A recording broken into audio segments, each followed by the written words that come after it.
Hello UPSC aspirants, my name is Shambhavi. Hope you all are doing well. आज हम लोग history में chapter number 8 को पढ़ने वाले हैं, that is for class 6 and from NCERT.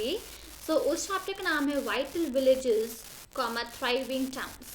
अब सबसे पहले वाइटल और थ्राइविंग, यहाँ पे ये जो टू टर्म्स हैं इनकी एक्चुअल मीनिंग क्या होती है, मैं आपको वो चीज़ सबसे पहले यहाँ पे बताती हूँ. तो वाइटल का मतलब होता है कोई भी चीज़ जो कि बहुत इम्पॉर्टेंट या फिर बहुत नेसेसरी हो, ठीक है, तो वो होता है वाइटल. हमारे चैप्टर का नाम था यहाँ पे वाइटल विलेजेस, मतलब कि इम्पॉर्टेंट या फिर नेसेसरी विलेजेस, ठीक है. थ्राइविंग का मतलब क्या होता है? थ्राइविंग का मतलब कि जैसे कि कोई चीज़ अगर बढ़ रही हो, ठीक है, कोई चीज़ अगर बढ़ रही होती है तो उस चीज़ को ऐसा थ्राइविंग बोलते हैं, ठीक है. जैसे कि एग्जाम्पल्स का होता है कि थ्राइविंग इंडस्ट्री, ये सब चीज़ें ऐसे एग्जाम्पल में होती हैं. अगर कोई चीज़ बढ़ रही होती है, काफ़ी अच्छी मतलब ग्रोथ हो रही होती है, उसको बोलते हैं हम लोग थ्राइविंग. मतलब थ्राइविंग टाउन्स मतलब कि जो टाउन्स जो कि बढ़ रहे थे, उसमें लोग आ रहे थे, रह रहे थे, इन सब चीज़ों के बारे में ये चैप्टर यहाँ पे पूरा डिपेंड आउट करता है, ठीक है. Hope I am clear with this कि फर्स्ट ऑफ ऑल इस चैप्टर का नाम क्या है, vital villages and thriving towns. Fine. अब Prabhakar at the blacksmith shop. अब यहाँ पे हम लोग को स्टार्टिंग में एक रेफरेंस दिया होता है इस चैप्टर के बारे में कि completely what is this chapter about, ठीक है. Prabhakar start watching the Smiths at the local shop. अब जो प्रभाकर था, प्रभाकर एक बच्चा था जो कि एक लोकल शॉप में बैठा और वहाँ पे जो स्मिथ्स होते हैं उनको देख रहा था. मतलब ब्लैक स्मिथ मतलब कि जो लोग शूज़ वगैरह का वो काम होते हैं, वो लोग ब्लैक स्मिथ्स होते हैं, ठीक है. There was a small bench on which iron tools like axes and sickles were laid down, ready for sale. अब वहाँ पर एक छोटी सी बेंच थी जहाँ पर आयरन के टूल्स वहाँ पे थे जो कि रेडी थे सेल के लिए, जिनको कि बेचने के लिए वो तैयार थे. A bright fire was burning and two men were heating and beating metal rods into shape. अब एक की बहुत ही वहाँ पे बहुत ही फायर थी, वो जल रही थी और दो लोग थे वहाँ पे जो कि उसको हीट करने के लिए और जो मेटल रॉड्स थे उनको शेप में लाने के लिए उनको बीट कर रहे थे, मतलब उनको मार रहे थे मेटल रॉड्स को शेप में लाने के लिए. It was very hot and noisy. वो बहुत ही ज़्यादा गर्म और बहुत ही ज़्यादा शोर वाली चीज़ थी यहाँ पे. And yet it was fascinating to watch what was happening. पर फिर भी ये देखने में बहुत मज़ा आ रहा था कि ये एक्चुअली वहाँ पर हो क्या रहा है, ठीक है. तो ये है इस चैप्टर का थोड़ा सा रेफरेंस स्टार्टिंग में जो हम लोग को यहाँ पर दिया जाता है. अब मैं आपको डायरेक्टली लेके चलती हूँ चैप्टर के वेरी फर्स्ट टॉपिक पे, जो कि है iron tools and agriculture. Iron के टूल्स और एग्रीकल्चर मतलब कि किसानी, ठीक है. We often take the use of iron for granted today. अब आजकल हम लोग जो आयरन होता है उसका मतलब उसको जो यूज़ होता है, हम लोग बस ऐसे ही आयरन को यूज़ कर लेते हैं, मतलब फॉर ग्रांटेड लेते हैं कि अरे ठीक है ये आयरन का है, ये इसको ऐसे यूज़ कर लेंगे, तो फॉर ग्रांटेड लेते हैं हम लोग आजकल आयरन के यूजेस को. Things made of iron are a part of our daily life. अब जो चीज़ें आयरन की बनी होती है वो हमारी लाइफ का एक रोज़ का पार्ट होता है. आप अपनी लाइफ में रोज आयरन का कुछ ना कुछ यूज़ करते हो, right. The use of iron began in subcontinent around 3000 years ago. अब आयरन का जो यूज़ था वो कब स्टार्ट हुआ? आयरन का यूज़ स्टार्ट हुआ था 3000 ईयर्स पहले एक सब कॉन्टिनेंट में, ठीक है. तो वहाँ पर आयरन का यूज़ स्टार्ट हुआ था. We often take the use of iron for granted. The use of iron began in subcontinent around 3000 years ago. कुछ 3000 साल पहले आयरन का जो यूज़ था वो चालू हुआ था. तो उसमें से some of the largest collections of iron tools and weapons were found in the megalithic burials about which we read in chapter 4. अब चैप्टर नंबर 4 मैंने आपको मेगालिथिक ब्यूरियल्स के बारे में बताया था, राइट. मेगालिथ्स के बारे में मैंने आपको बताया था. मेगा मतलब बड़े और लिथ्स मतलब स्टोन, मतलब कि जो बड़े स्टोन्स के जो ब्यूरियल्स वगैरह होते थे उनके बारे में मैंने आपको ऑलरेडी चैप्टर 4 में बहुत डिटेल में बताया. तो अगर आपने उसको नहीं विजिट किया उस चैप्टर को तो मैंने प्लेलिस्ट का लिंक डिस्क्रिप्शन में दे दिया है, आप उसमें से जाके चैप्टर नंबर 4 को स्टडी कर सकते हो. तो हम लोगों ने आयरन टूल्स और वेपन्स का जो अच्छा खासा एक बड़ा सा कलेक्शन था उसको हम लोगों ने मेगालिथिक ब्यूरियल्स में हम लोग को मिला था, जिसके बारे में हमने चैप्टर नंबर 4 में ऑलरेडी स्टडी हम लोग कर चुके हैं, ठीक है. तो कुछ अराउंड वहाँ पे 2500 ईयर्स पहले, कुछ अराउंड 1 सेकेंड यहाँ पे कुछ अराउंड 2500 ईयर्स पहले वहाँ पे एक एविडेंस था, ठीक है, there is evidence for the growing use of iron tools. 2500 years पहले एक एविडेंस था, मतलब एविडेंस मतलब साक्ष्य एक्चुअली, ठीक है। तो वहाँ पे पता चला कि जो आयरन के जो टूल्स हैं उनको यूज़ करना बहुत ज़्यादा, बहुत तेज़ी से मतलब ग्रो कर रहा था उन आयरन टूल्स को यूज़ करना। अब किस तरीके के टूल्स थे? एक्सेस थी जो कि फॉरेस्ट को काटने के काम आते, मतलब फॉरेस्ट में जो पेड़ वगैरह थे उनको मतलब फॉरेस्ट को क्लीन करने के लिए काम आती थी एक्सेस।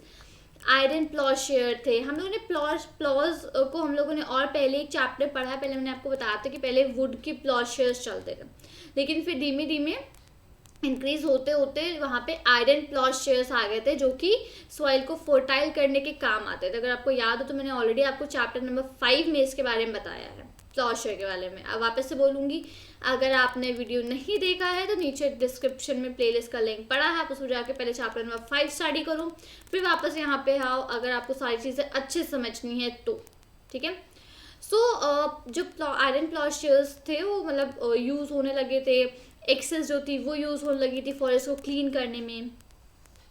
तो जैसे कि हम लोगों ने ऑलरेडी चैप्टर नंबर 5 में पढ़ा था कि प्लॉशेयर्स किस काम आते हैं, वो एग्रीकल्चर प्रोडक्शन को इंक्रीज करने का काम है। सॉइल को फर्टाइल करने के लिए, एग्रीकल्चर प्रोडक्शन को इंक्रीज करने के लिए, तो इन सारी चीज़ों के लिए ये जो आयरन के प्लॉशेयर्स थे वो काम आते थे। तो इस तरीके से जो आयरन के टूल्स थे, इस तरीके से वो एग्रीकल्चर में हमारे हेल्प करते थे, ठीक है। Next, other steps to increase production, मतलब कि अब हम लोग यहाँ पे इरिगेशन के बारे में पढ़ेंगे, ठीक है। The kings and kingdoms you have been reading about could have not existed without the support of flourishing villages.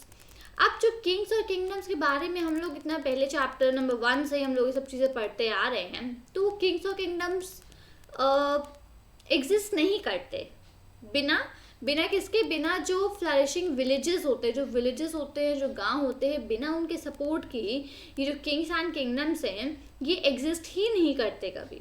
While new tools and the system of transplantation increased production, irrigation was also used. अब नए तरीके के जो tools थे, transplantation का system, production को increase करने का सिस्टम, इरिगेशन, सो ये सारी चीज़ें थी, ये सारी चीज़ें वहाँ पर यूज़ हुआ करती थी। अब ट्रांसप्लांटेशन क्या होता है, मैंने आपको चैप्टर नंबर 5 में पढ़ा था इसके बारे में कि पहले जनरली ऐसे ही लोग अनाज वगैरह को, बीज वगैरह डाल के किसान अपने जो क्रॉप्स थे उनको ग्रो करते थे। बट फिर ट्रांसप्लांटेशन का एक नया सिस्टम आया था। ट्रांसप्लांटेशन में क्या होता था कि छोटी छोटी सैपलिंग्स होती थी, वो लोग पहले उसको मतलब जो बीज है उसको डालते थे, तो छोटी छोटी उसमें तो सैपलिंग्स बनती थी, मतलब छोटे छोटे बहुत पौधे बहुत छोटे होते थे वो, ठीक है, एकदम न्यू फ्रेश ग्रोन होते थे।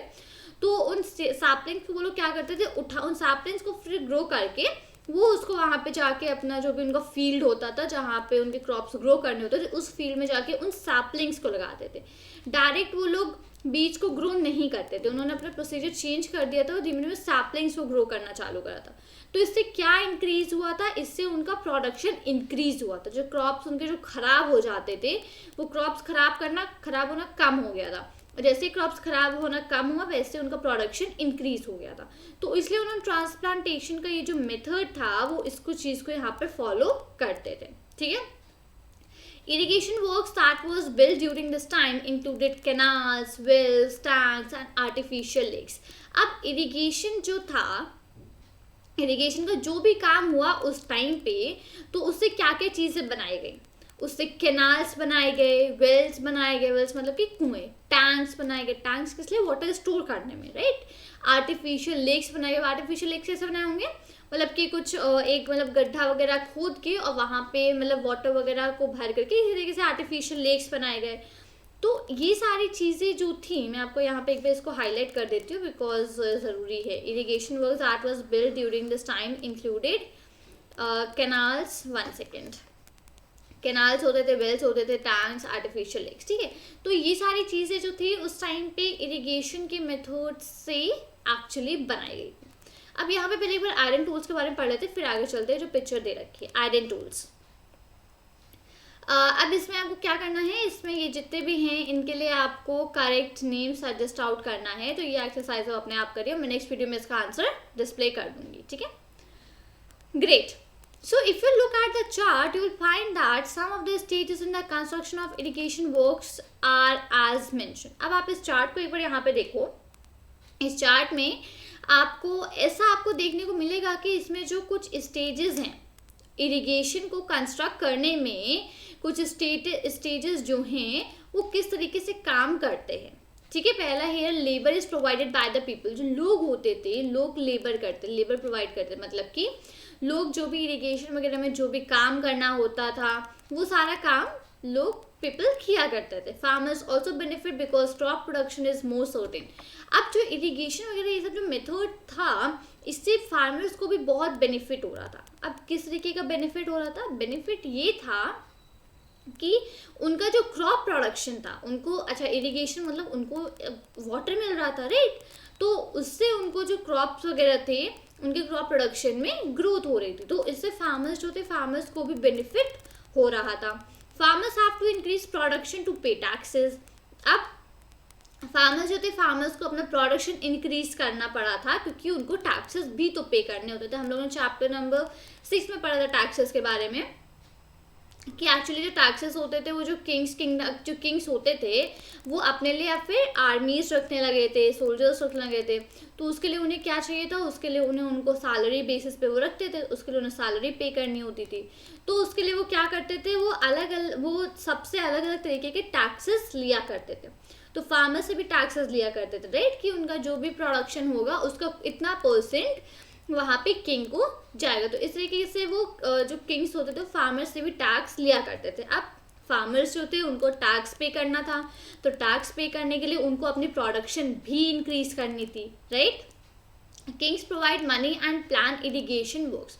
और जो किंग्स होते थे वो मनी मतलब कि पैसे प्रोवाइड करते थे और इरिगेशन का जो काम था उसको करने के लिए प्लान वगैरह भी बताया करते थे कि इसको ऐसे करो या इसको वैसे करो, कुछ इस तरीके के प्लान्स भी बताया करते। तो ये काम जो थे वो किंग्स करा करते थे, ठीक है। अब यहाँ पे ये जो 5 पॉइंट्स आप मेंशन हैं, इन 5 पॉइंट्स को आपको यहाँ पे इसमें फिलअप करना है, ठीक है। Kings need money for आर्मीज, palaces, forts, they demand tax from farmers. अब एक सेकेंड, अब यहाँ पे जो भी कुछ यहाँ पे ब्लैंक्स आप हैं इनको आपको फिलअप करना है। आप इन ब्लैंक्स को फिलअप करिए, वीडियो को पॉज करिए, फिलअप करिए। मैं इसका आंसर आपको नेक्स्ट वीडियो में डिस्प्ले कर दूंगी, ठीक है। तो इसको एक बार अपने आप ट्राई करिए क्योंकि बहुत डिफिकल्ट, कोई बहुत ऐसा क्वेश्चन नहीं है कि आप ना कर पाओ, ठीक है, इसलिए। Next, who lived in the villages. अब जो विलेजेस में कौन लोग रहा करते थे? Who lived in villages, right. Obviously इसका आंसर है कि लोग रहा करते थे, बट उसमें भी अलग अलग तरीके के कई पार्ट्स में लोग डिवाइडेड थे, राइट। तो उसके बारे में हम लोग स्टडी करने वाले हैं। There were at least 3 different kinds of people living in most villages in the southern and northern parts of the subcontinent.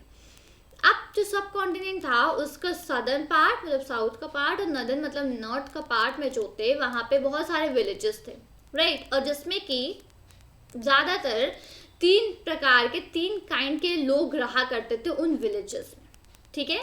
तो जो तमिल रीजन में थे वहाँ के जो लैंड ओनर्स मतलब कि जो ज़मीन के जो मालिक होते थे उनको क्या बोला जाता था? 1 सेकेंड में हाईलाइटर ले लूँ इस चीज़ के लिए। And they were known as Vellalar, ठीक है, वेल्लालर। तो अब इसको यहाँ पे ध्यान रखिएगा, जो तमिल रीजन में जो लार्ज लैंड ओनर्स होते थे, जो बड़े ज़मींदार होते थे, उनको क्या बोला जाता था? उनको बोला जाता था वेलालर, ठीक है, Vellalar. Ordinary ploughman were known as Uzhavar. Ordinary ploughman मतलब कि जो जनरल जो नॉर्मल प्लॉमैन होते थे जो कि प्लॉज वगैरह को यूज़ करके और मतलब कि जो भी खेती वगैरह करते थे वो लोग जो होते थे उनको क्या बोला जाता था? उनको बोला जाता था उजावर, ठीक है। And landless labourers including slaves were known as Kadaisiyar and Adimai. और यहाँ पे जो लैंडलेस लेबरर्स होते थे मतलब कि वो लेबर्स जिनके पास खुद का लैंड नहीं होता था और जिसमें कि स्लेव्स भी इंक्लूड थे। स्लेव्स कौन थे? जो लोग गुलाम थे, ठीक है। स्लेव्स पर नोन एज मतलब जो लोग गुलाम थे तो वो स्लेव्स होते थे। और लैंडलेस लेबरर्स जिनके पास खुद का कोई लैंड नहीं होता था, तो उन लोगों को क्या बोला जाता था, उन लोग को बोला जाता था कदैसियार, एक सेकेंड हाईलाइट करूँ, कदैसियार और अदीमई। ठीक है, अब यहाँ पे ये टर्म्स जो है ये बहुत ही ज़्यादा इंपॉर्टेंट है याद रखने में। मैं वापस से रिपीट कर रही हूँ इस चीज़ को एक बार। तमिल रीजन में, ये अभी हम लोग तमिल रीजन की बात कर रहे हैं, ठीक है। अब अच्छा, आप मैप में बताओ तमिलनाडु कहाँ होता है? तमिलनाडु एकदम लास्ट नीचे साइड पे होता है, राइट। तो that is the which part? That is the southern part, right. Southern part की हम लोग बात करें, नॉर्थ ऊपर साउथ नीचे होता है, राइट। तो हम लोग सदर्न पार्ट की बात कर रहे हैं। सदर्न पार्ट में जो भी लैंड ओनर्स वगैरह होते थे उनको सबसे पहले क्या बोला जाता था? दे वर कॉल्ड एज विल्लालर। जो प्लॉमेन होते, जो बहुत ही ऑर्डिनरी प्लॉमेन होते थे, उनको बोला जाता था उजावर। और जो लैंडलेस लेबरर्स या जो लोग स्लेव्स होते थे उनको क्या बोला जाता था? दे वर नोन एज कदैसियार या अदीमई। ठीक है, तो ये सब पूरा यहाँ पे ये टर्म्स यूज हुआ करते थे। और in the northern part of the country the village headman was known as the Grama Bhojaka. अच्छा, अभी हम लोगों ने साउथ के बारे में पढ़ा, राइट। साउथ क्योंकि नीचे होता है तो हम लोगों ने साउथ के बारे में भी पढ़ा कि वहाँ पे लोगों को क्या बोला जाता है। अब नॉर्दर्न पार्ट की बात करते हैं। नॉर्दर्न पार्ट मतलब ऊपर का पार्ट जो हमारा था, ठीक है।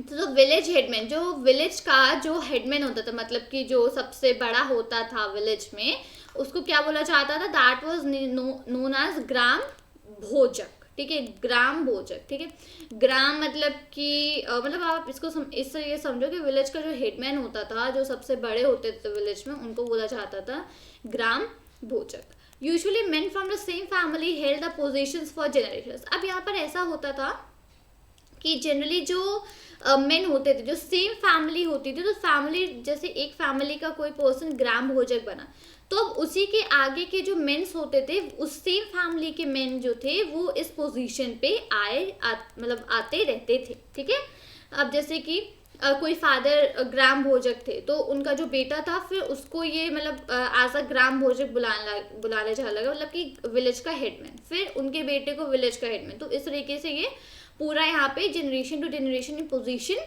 पास ऑन होती रहती थी। तो in other words the post was hereditary.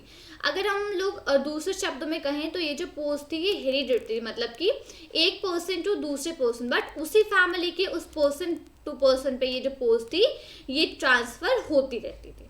ठीक है, the Grama Bhojak was often the largest land owner. अब जो ग्राम भोजक होता था वो लार्जेस्ट लैंड ओनर भी होता था, मतलब कि सबसे बड़ा मतलब जमीन के जो मालिक होते, सबसे बड़ी जमीन के जो मालिक होते थे उनको वही होते थे ग्राम भोजक, भी उन्हीं को कहा जाता था। ठीक है, generally he had slaves and hired workers to cultivate the land. Generally उनके पास क्या होता है, सबसे पहले स्लेव्स होते थे और वो वर्कर्स को भी हायर करते थे लैंड को कल्टिवेट करने के लिए, मतलब कि अपनी जो भी लैंड था उसको फर्टाइल वगैरह करने के लिए वर्कर्स को हायर करते थे।